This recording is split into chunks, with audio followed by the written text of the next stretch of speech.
кој ќе ја преземе надлежноста за утврдувањето на евентуалната одговорност за загадувањето на Крива река, откако Кумановското обвинителство ја започна постапката, а подоцна предметот беше префрлен во обвинителството за гонење на организиран криминал и корупција. И поречиси 2 месеци од настанот се уште не е одлучено.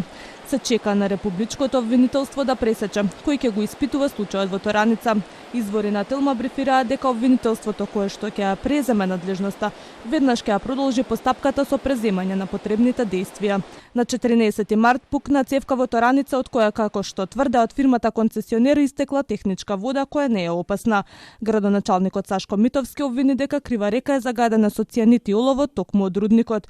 Случајот го презема јавното обвинителство во Куманово, кое оформи предмет и издаде наредби и вештачења за Крива река и наводите на општината дека е загадена по инцидентот во Тораница. Неколку дена подоцна беше препратен во основното јавно обвинителство за гонење на организиран криминал и корупција. Екологистите бара одговори, а молкот на институциите ги извади на улица барајќи тој да престане и јавноста конечно да дознае колкаво е загадувањето на Крива река и кои се последиците по здравјето на луѓето. Бара и да и се одземе, а интегрираната дозвола на Тораница и кривично да одговара.